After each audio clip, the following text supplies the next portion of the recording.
Hey guys, welcome to our show tonight on Intentionally Left Blank. We are excited for our topic tonight. Today we have Daniel joining us for the first time. Say hello, Daniel. Say hello, Dano. We have Slim. Thanks for the invite. How y'all doing? We have California. Woo woo, I'm here.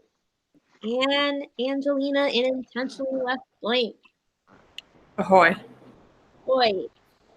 So, the idea for the topic tonight kind of came from a conversation I've had with some of my coworkers. So, as I've become more 2A involved and people have been finding out, I've talked about movies and stuff that came out, errors with guns and other things, and they pretty much asked me, "Do you even enjoy films anymore?" Of course, I was like, "Of course I do." There are movies that I still really like that are kind of campy and stupid, like Mr. and Mrs. Smith being one of my favorite movies. But that made me start thinking, okay, since I've become 2A involved in shooting guns and everything else, what movies do I view differently now when I watch them from before and after? And I actually came up with a list and other things. It was actually a really interesting conversation, and I wanted to share it all with you tonight. Because I believe that even if you've been 2A your entire life, as life goes and you get more trained, this still involves you. Because you can look back at the movies and see differences. Stuff that you didn't see before. How exciting is that?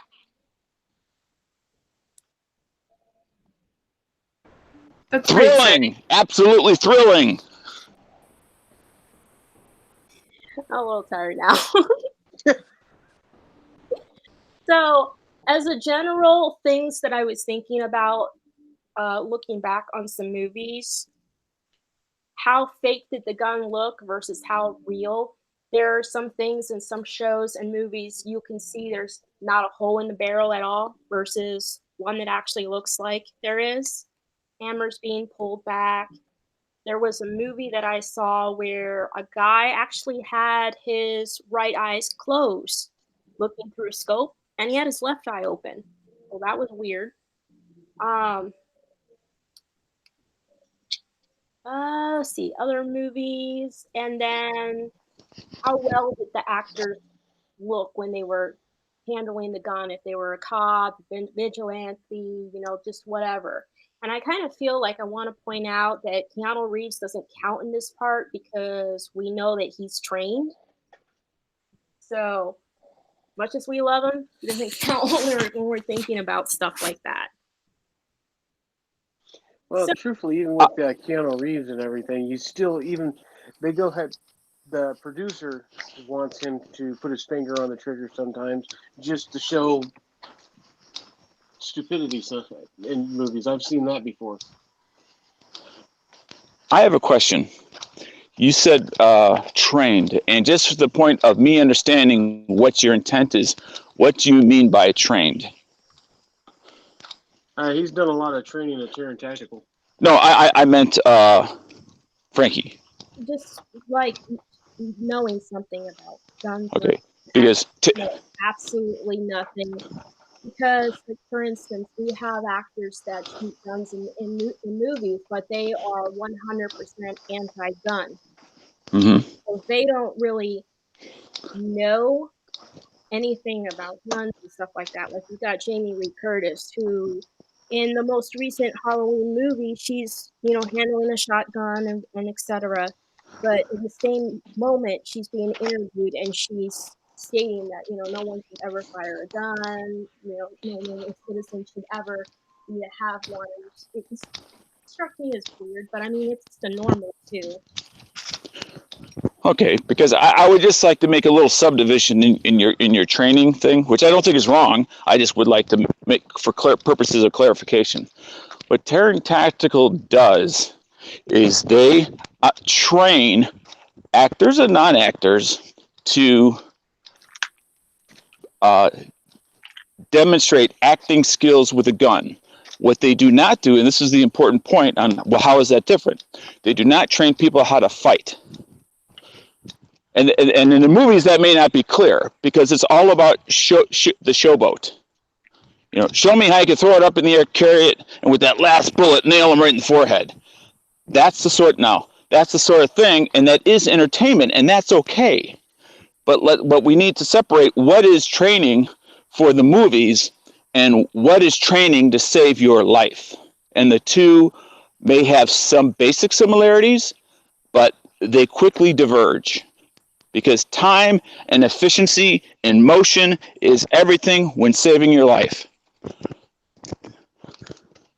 Well, they're teaching like theatrical gunfighting, right? Yes, that's another way of phrasing, maybe a better way of phrasing what I was trying to say, versus gunfighting. From what I saw, isn't a lot of what they base their stuff off more like 3-gun oriented? Some of the stuff I saw him doing when he was training, it looked a lot, almost reminded you of like a 3-gun match more than anything. Yeah, and I'm not saying that there aren't aspects of it that are either directly or indirectly related to that stuff, because, you know, obviously they all have a common foundation. But those two things that I mentioned are indeed different. Well, yeah, there is a difference between self-defense training, you know, getting different reloads, clearing jams, you know, what you're going to do when you're on the ground groveling with somebody and they're trying to grab your gun, blah, blah, blah, versus, okay, hit these 5 targets in this amount of time, do this reload, you know, make this look cool, switch to this gun, then switch back, then, you know, do the tactical, whatever. There's, of course, going to be differences, but... Right. And the reason, and just one example of that is all those people know the exact scene they're stepping into, where the bad guys are, when they will present themselves, and what their armament is. It's literally written into the script what to do. You know, both sides know exactly when to do what. Versus in a real gunfight, you don't get to pick any of that. Well, real gunfights aren't pretty either. Which movies do you see differently, though? Now that you've become more two-way and just more knowledgeable about weaponry, when you go back, whether it's political stuff that's put into the movie or, you know, gun stuff, is there anything that really pops out at you? There's an old movie with 2 detectives. One's a black guy, one's a white guy. And they're kind of like the odd couple of cops. I think they're out in LA or someplace like that. And the name of the movie is Illuminating. And yes, there was a second movie and a third movie. Riggs was the name of one of the characters. Lethal Weapon. Yes, thank you. The first time I saw that, before, at that time, all I had was some basic rifle training. Okay, I just took it hook, line, and sinker. Much later, when I saw it again, I saw nobody's that fucking casual with a gun that's actually fucking loaded, except a sociopath. Well, they do the same thing in the newer version too. And a sociopath, I don't care how good he is, should never have a gun. Because by definition, a sociopath values your life with the same as a brand new sheet of paper. Crush it up, roll it up in your palm, throw it to the ground, and give it that much thought. That's how an actual sociopath thinks. You're referencing how Riggs was acting, correct? Yes. Well, if you remember in the basically the plot of the first movie, he was kind of nuts. Like, he was playing someone that everybody was saying was nuts. So right, but that's what Dano's getting at is giving more of a person who has a gun a bad name that shouldn't be in control of one. Right. You know, he should have been moved to a desk position without his weapon because of his behavior. Oh, for sure. But I realize it's a movie. It's not supposed to be reality, because all we have to do is pick up a newspaper from a major city to get reality. I'm just saying, since we are contrasting how we saw it at the first time versus how we saw it at some point later in life, that's something that I picked up very strongly on the second time that I did not pick up the first time.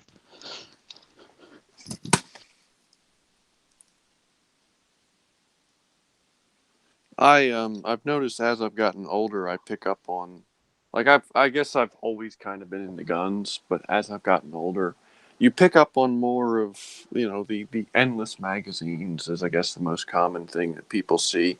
But then you'll also see, oh, hang on, you also see, for instance, I'm watching Magnum PI right now, and the guy jumps over a fence and he's got a 1911 and he goes to like cock it, and I watched how little he like pulled the slide back, and I'm like, wow, he just like pulled it back like a half inch, and I realized I'm like, okay, well that's obviously not real or anything. He's not loading a blank or anything because he didn't pull it back nearly far enough to actually chamber around. Are you So watching the old one or the new one? I didn't know there was a new one. I'm watching the old one. Oh, there is, and it's good. But certain things you pick up on, and like you said, you pick up on the fake guns, you pick up on like when they add sound effects to different things.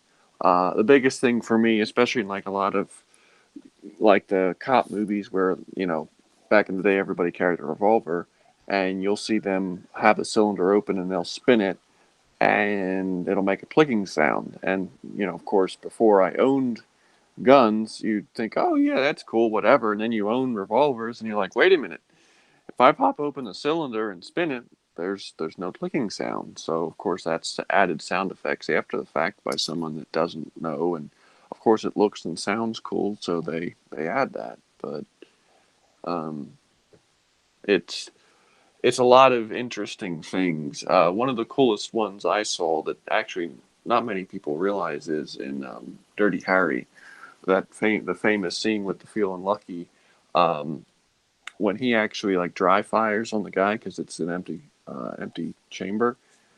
Um, you can actually see when the camera clicks back from the guy to Eastwood, when he pulls the trigger, the cylinder rotates. But in the scene before, he had cocked the hammer.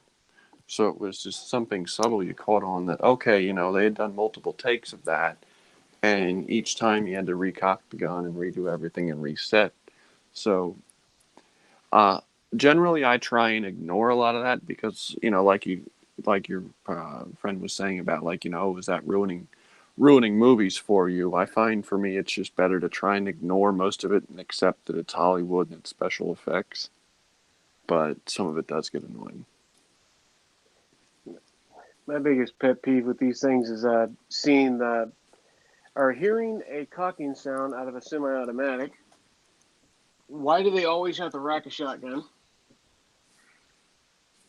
And using BB guns.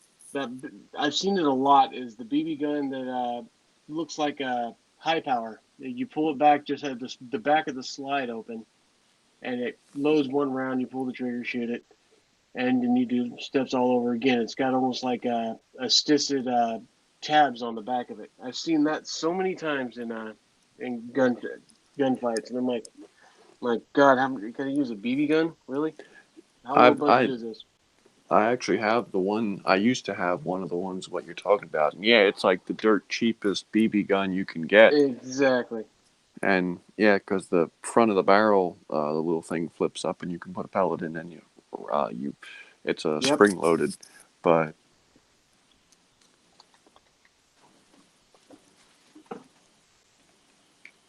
yeah, it really, like I said, a lot of it's just for me. I find that if you try and analyze it, you'll drive yourself nuts of like how many times they screw stuff up. But I I try. I mean, like I said, there's some silly stuff that I still like to watch and stuff, but there's definitely things that now as I become more practiced that I see different. Like I'm gonna take two comparisons of two different shows. So there is a remake of SWAT. I don't know if you've ever watched the original or the remake. With Mr. Anti-Gun himself, Shamar something. Yes, that dude. So I never watched the original, but I've been watching the remake.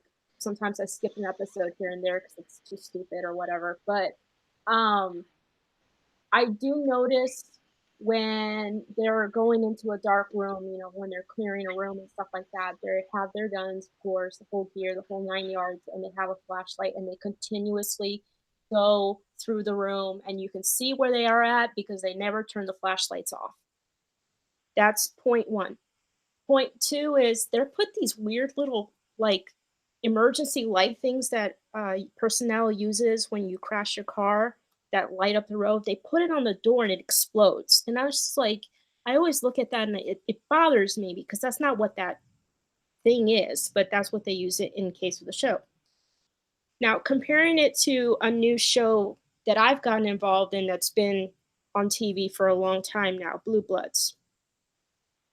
When the detective Danny character is clearing a room, I've seen him in episodes where he has, the gun and the flashlight, and he turns it on, he looks, he turns it off, he moves, he turns it on, he looks, turns it off.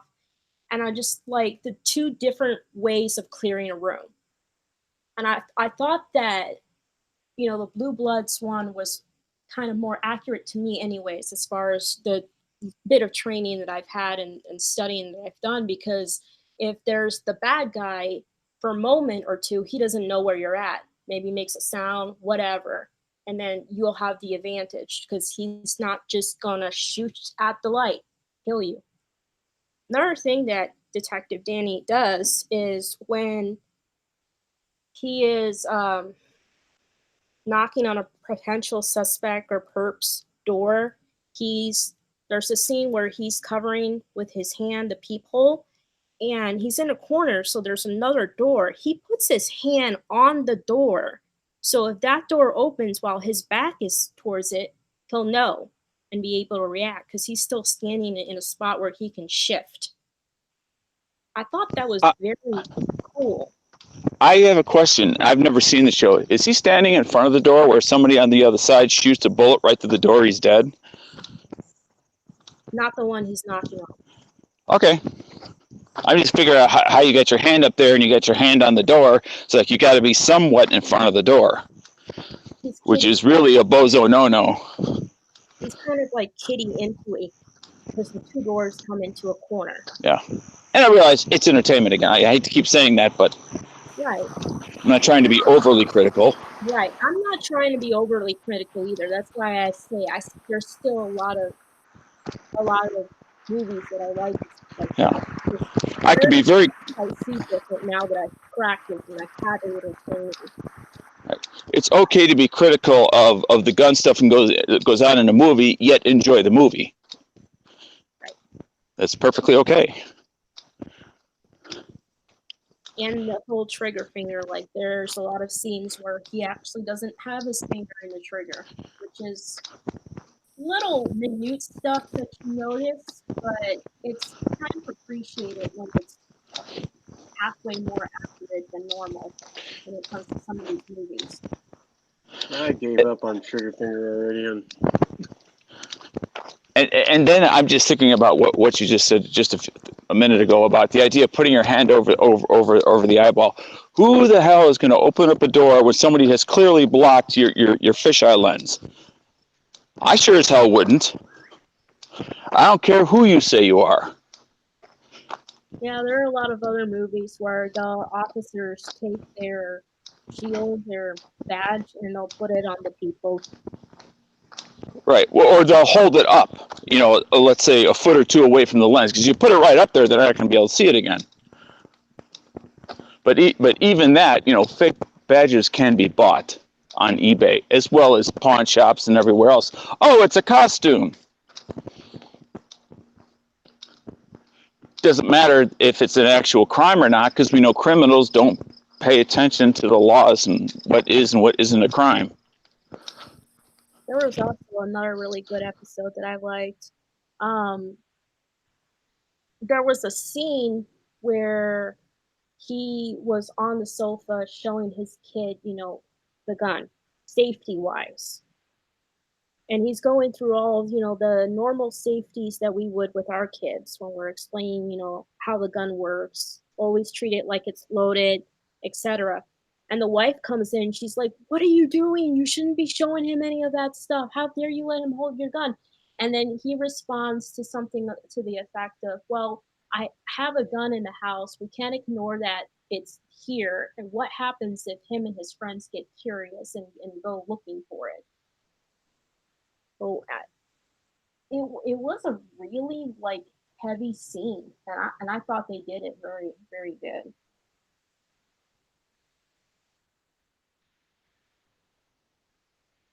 Yeah, I would have not have expected that out of Hollywood. I would have expected the husband to say, "Oh my God, you're right. I don't know what I was thinking."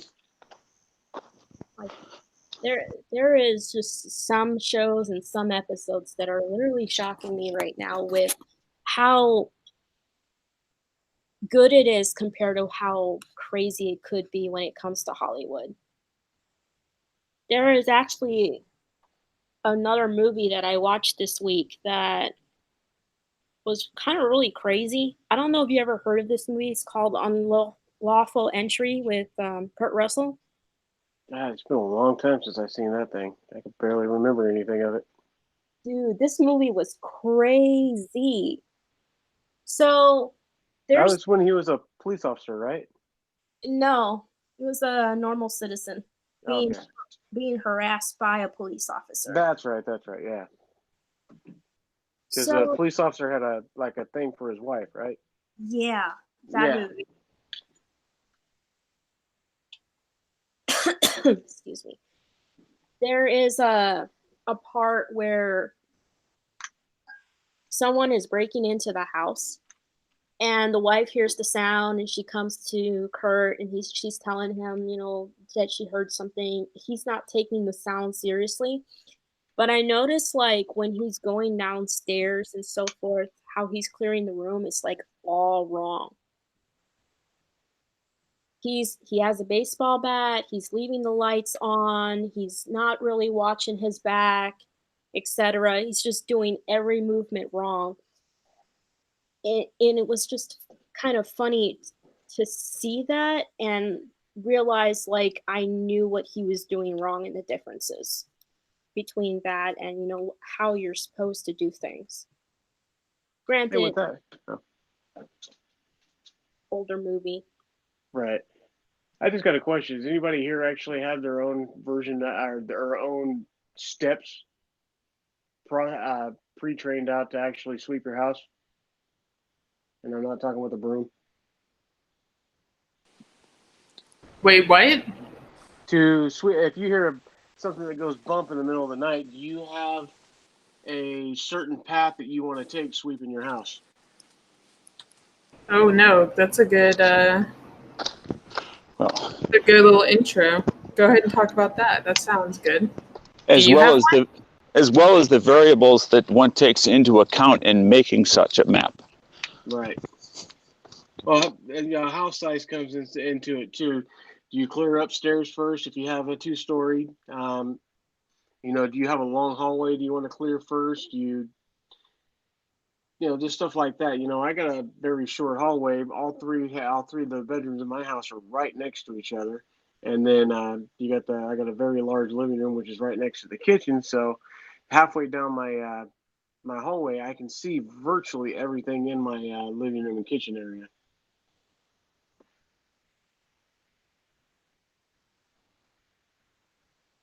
So basically, if something goes bump in the middle of the night,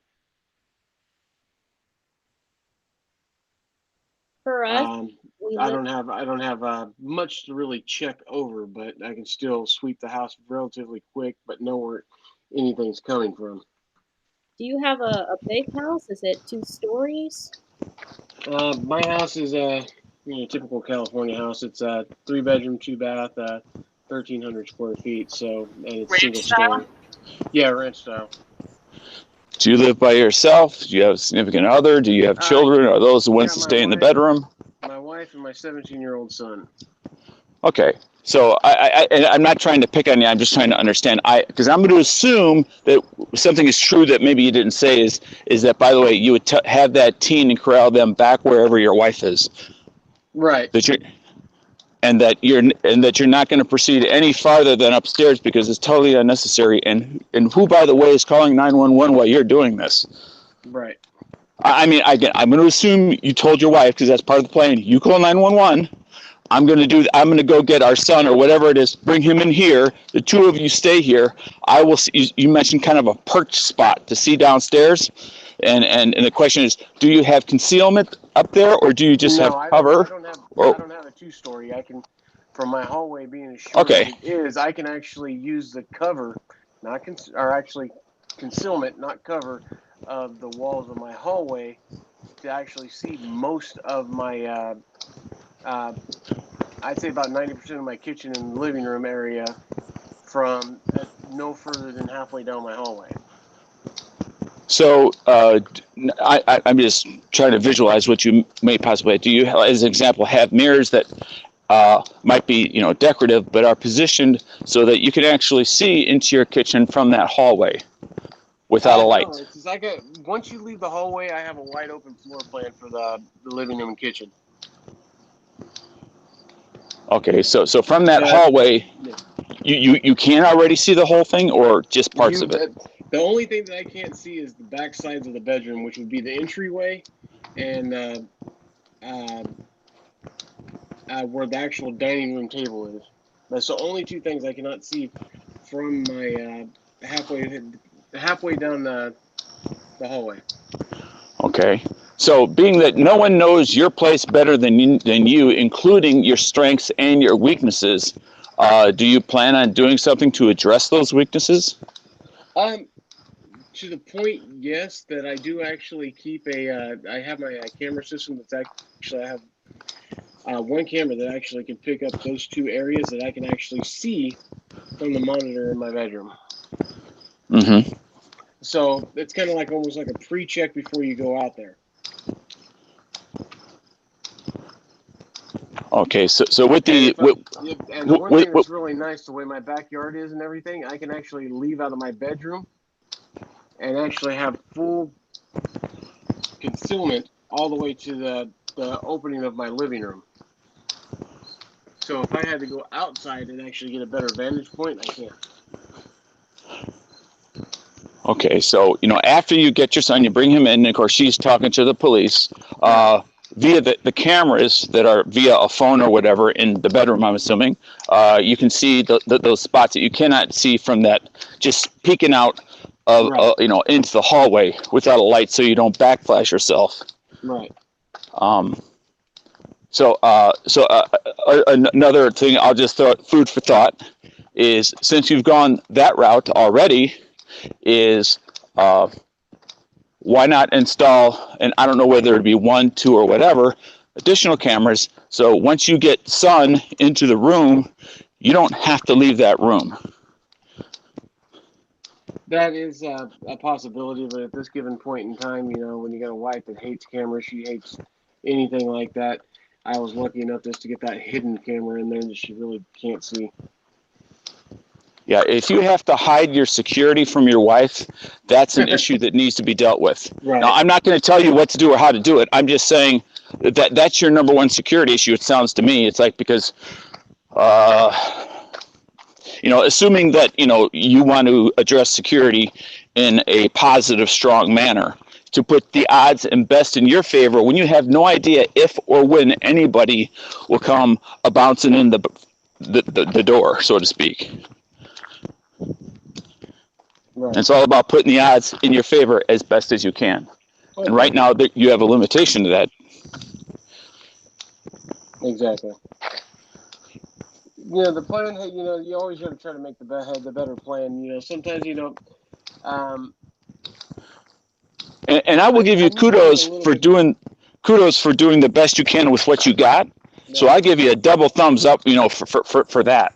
I'm just saying, we all need, whether it's training we've received, whether it's tools we have, not to rest on our laurels. Right. All right. Well, congratulations, Dave. You just got the 2-thumb Dano seal of approval. That means absolutely nothing, but it's still a congratulations. We need to make a patch for that. Oh, there should be. Yeah, there should be. All right, so let's do a little break here to just do a trivia question. And we're gonna, so this is not, members of the panel are not eligible to win. Number Oh, one. And by the way, I have never won ever. Do you want to win? Should we fix No. it so you win? No. Okay. All right, so I'm going to present a question. It doesn't look like anyone's over on the gun channel side, so I guess we won't look there because no one's over there. But I'm not even looking at the YouTube side. All right, so the question is gun related because we're a 2A friendly show here. And I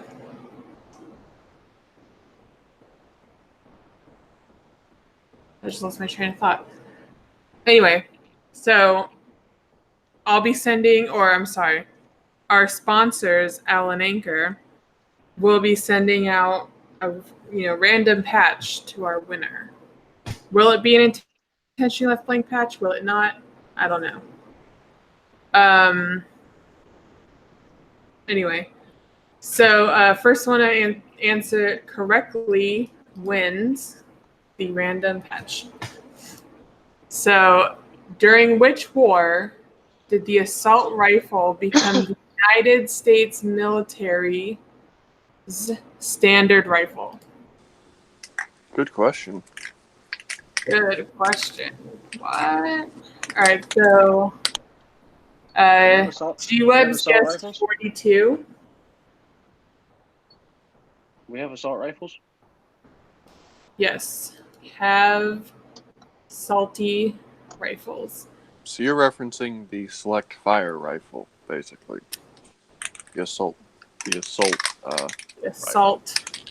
assault rifle. All right, so Sean, my gun channel's husband, has won.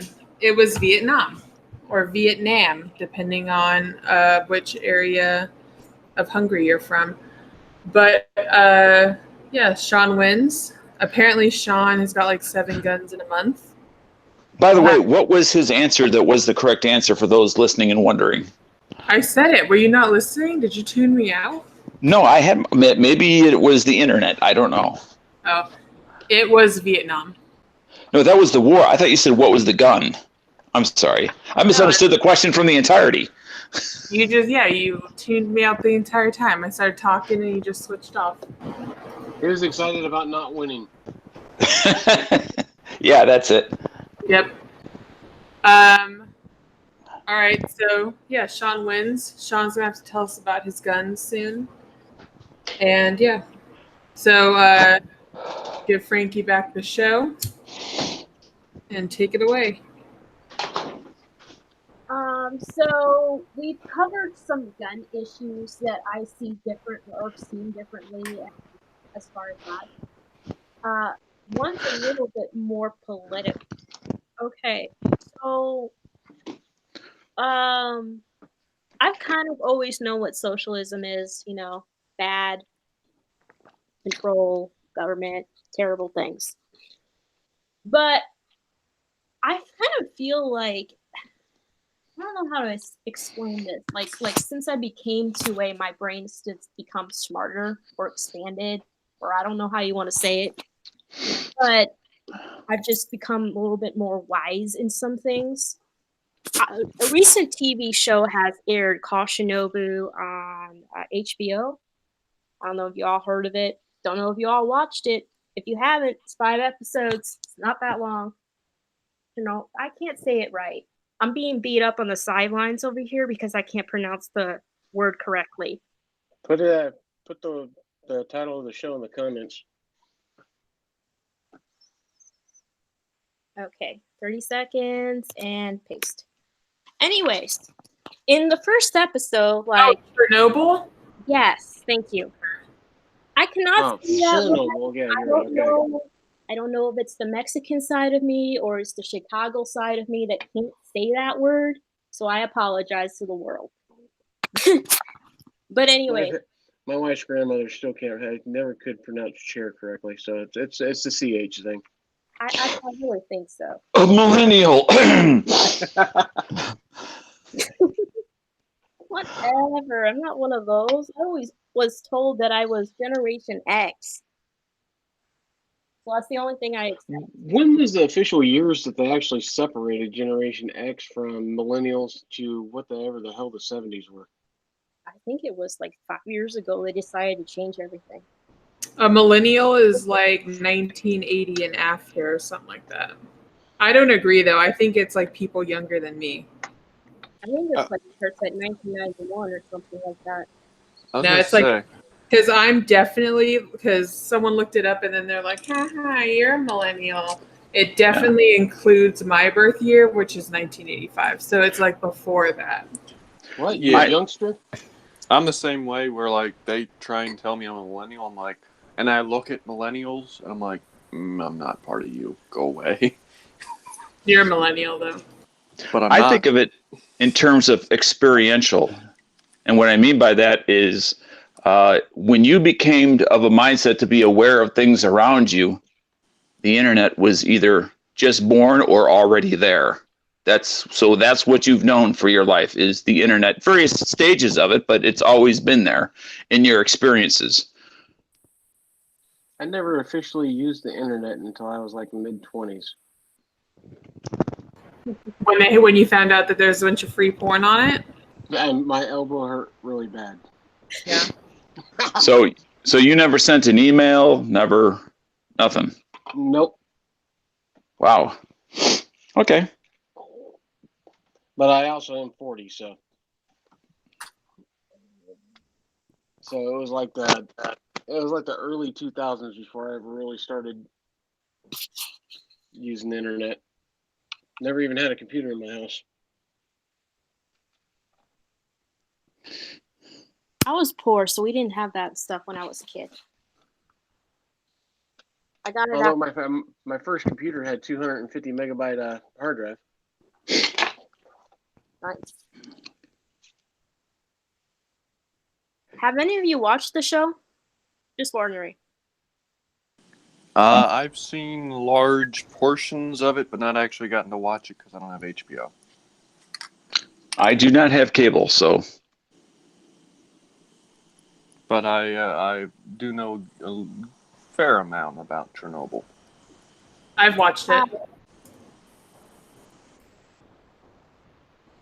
What the heck just happened to my computer screen? Anyways, so like in the first episode, 30 minutes into it or so, do you remember when they're in the room discussing, the accident with all of the big honchos? Yes. Remember when the old guy got up and started saying, like, since the people that were in charge of the plant said everything was okay, that's what they're going to tell the people, and the people don't have a right to ask any questions, and they just have to accept that they're safe and etc. Duh. I was like, what the hell with that? I mean, that was the Soviet Union. That's what that was. That was the Soviet Union. That was because large-scale nuclear accidents don't happen in the Soviet Union. Oh, dude, that line was like just really stuck out at me. And I kind of feel like a couple of years ago, I wouldn't have paid that much attention to it as I do now. But it was just like, whoa, dude. Like, that is just some straight up messed up shit. Yeah. Well, I mean, that's why people don't like commies. Like, well, that's like, one of the reasons. But yeah, that's, serve the motherland. That's why all those guys were getting paid like fucking rubles, waiting a line for an hour in line for a thimble of Coke to go, dig the hole naked. They had no other choice.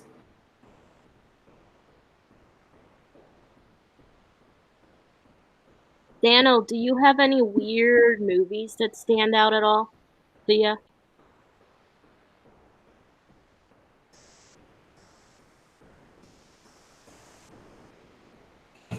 What is that feedback? It sounds like something marching. I don't know. Dano's getting arrested. I think All right, so we got 10 minutes left in the show. So, you haven't said anything, Angelina. If there's any movies that pop out at you or shows. I don't know. Well, okay, so I got some stuff to add to this show, which is we're gonna start a little segment that's called Dano's Prepper Tips, where Dano will give us I don't know, some kind of prepper tip. If any of you have been in the Dead Horse lobbies the last last week or so, you would hear us having lengthy conversations about things to put in some kind of I don't know what we're calling it. I think we're calling it an emergency bag. So all the boys have been coaching me through what I'm buying for this bag, and Dano actually is like I know he says he's just Dano, but he's kind of a pro at it. So he's going to share some of that knowledge with everyone, and so maybe you'll get a couple tips that you can use, or things you didn't know, or things you already know, and I don't know. But so that's going to be a thing. And then we got some patches left. Like, I think there's like 12 patches left. So we're going to have to make a decision on what to do with those. Thinking about selling them to fund more patches. So there's that. So if you think you might be interested in an intentionally left blank patch, make sure you watch the Instagrams. Because somewhere it'll be posted like when you can go buy one. They're super cool. Slim, are you near yours to show it? Oh, sorry. Yes, I hit the wrong button and locked the phone instead of unmuted. Yes, I can provide a picture of Let a me very send to everyone. There it is. the very cool glow in the dark intentionally left blank patch, very limited edition. Yeah, super limited. Right now, there's only like 20 of them in the world at all. In the whole world? Yep. Whole wide world. And like 12 of them are in my possession. I don't even have one on my own. I'm looking around to make sure I'm not a liar. Yeah, I don't even have one on my own patch wall. And the glow in the dark is very cool. Yeah, it's pretty badass. That was a good idea. And that's thanks to our sponsors, allananchor.com. So yeah, so there's the Dano, the patches. Oh, look, Dave's got one too. Oh, snap. What's that I see? The magazines in the shape of California. Do you have that? Hey, is that a butthole? That would be a. Oh, no, that's a skin flower. It's a skin flower. Sorry, I was mistaken. But look at that mag patch that's orange. Man, that thing's awesome. So for those of you that don't know, I would just send him pictures of this patch all the time. And he's like, oh, I really want one. And I'm like, I don't have one for you. And then I would just send him a picture of me holding one above the trash can, or being like, oh, do you want this? And like, oh, no, it's not for you. So that went on for like 2 weeks. And then I sent it to him. Yeah, damn tease. Yeah, that's what it's like being my friend. I just fuck with you all the time. Oh, Slim's got one too. Black one. Nice to be a friend, huh? Yeah. Actually, I have one of Alan Anchor's newest patches. I'll have to start going to counseling here pretty soon. Oh, what's that? I have not even put it on the patch wall yet because it's probably actually going on something else. The Betsy Ross flag patch. What? I don't even have one of those on my freaking patch wall. Yes. Oh, wait a second here. I got to do something here. And if that's too big, mini. Oh, the tiny. A mini patch. Oh, and what do we got here? A full-size Betsy Ross flag. So we're Oh, all and measuring our man and womanhood. Yep, Frankie's got a glow license to carry small arms. Hey, when are you gonna redo the patch that you have for your Angelina account? The T-Rex. Yeah, the tactical T-Rex. I'm actually working on them now, but so We need glow in the dark. the original color palette was lost. Oh my god, you just gave me a freaking great idea, dude. Can you imagine that T-Rex in the glow? It'll look all like 80s and fabulous. I'm totally doing that. That would be amazeballs. Yeah, let's do that. Anyway, they lost the color palette. Like I have no idea what Pantones go where, so I can't even like recreate it how it was. Well, let me ask you a question about that. Is don't you as the creator keep a master copy of the file? Yeah, but you know when you just like fuck up, Dana? Oh, okay, never mind. Yeah. We'll I fucked up. So It was at that moment she realized she fucked up. yeah. Now, Eric, I'm sorry, Slim, that is not your role. You are here to tell her she is right. Oh, that's right. Yeah.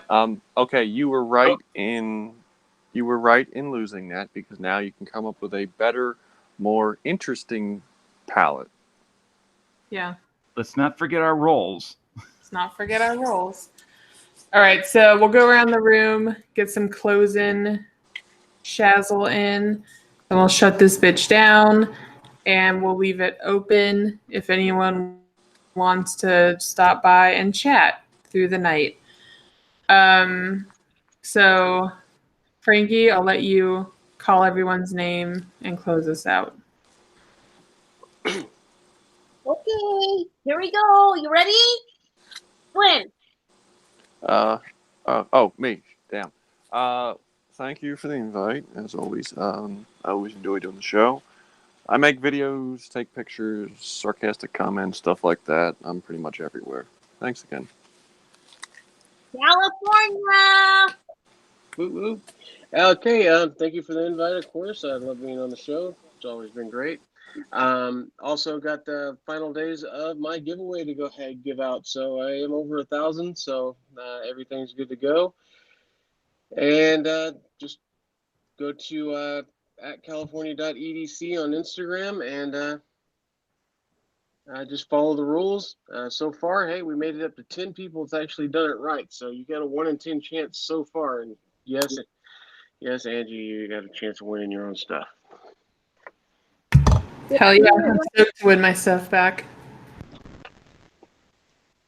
Was I one of the people that did it right? Yes. Good. Just making sure. Dano. Yes. You're next. I will begin a theme of let's just try to make it one more day.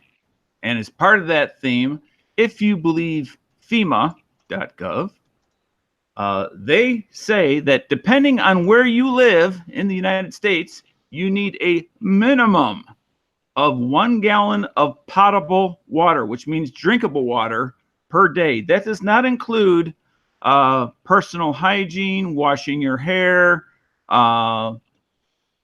any of that stuff. That is simply for consumption purposes only, either drinking straight or to mix in with food, etc. So if you are putting together a little, in case the earthquake in California starts to shake a little bit and the water pipes bust, how many gallons do you need? You can do your own math. It's 1 gallon a day. But realize if you live out in the desert, might be a bit more. So and don't depend on the government for it. Oh yeah. That's why I'm giving out the information. So, and much like California, when talking about another topic tonight, do the best you can with what you got, rather than say, "I don't have the money, I don't have this, I live in an apartment." Blah blah blah blah blah blah blah. We all got something. Do the best you can with what you got. Carry on. Carry on, my wayward child. Was that not wanting to say son? Because it's a millennial thing? Oh, totally No, changed. Kansas was way before millennials. The band, not the state.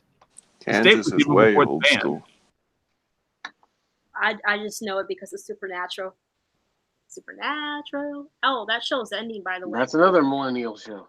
Don't make me What? break out my Peter Frampton Comes Alive talk box. We'll be out here for another 20 minutes. Angelino, what do you got for us? Buy things from allananchor.com. Use code SNOB for free stuff. It actually gives you a 5% discount too, which I completely forgot about until I just looked. Yeah, that's it. That's all I got. That and a never mind. You don't want to see what's in the suitcase underneath the bed. And a large suitcase full of attitude. Oh, yeah. All right, so what about you, Frankie? What do you got going on? I just have my Instagram account that I play on every once in a while. So if you guys want to check out my pictures or just, talk to me, that's a great way to message me there. Check out my YouTube channel. I'm sorry I haven't posted anything lately, but I'm coming up with a couple of ideas for some videos shortly here. Just waiting for a few things to come to fruition, but I'm excited for the future. Awesome. All right, well, we'll catch you guys in, I guess, 2 weeks. Have a good... So we're gonna do it this Monday? Or this Monday every 2 weeks now? We're going to do it not next Monday, but the one after, and then, So I don't know, maybe we'll go every week. Oh, no, To be I was honest, like, no, it this will one's be like whenever off she 5 damn this well week. feels like it. Well, that's pretty much what we're getting at lately. But Yeah. I mean, as long as we're honest about it, I'm okay. Yeah. All right. Well, no, what I was saying is because this week I had this Monday I'm off at 5. The other Mondays I'm off at 7, so it makes it kind of a pain as I'm driving home. Not saying anything. I'll do it either way, but sounds like complaining words. I don't know what you're talking about. I never complain. Right. Got that All right. California wine. All right. Do See you live in guys wine later. country.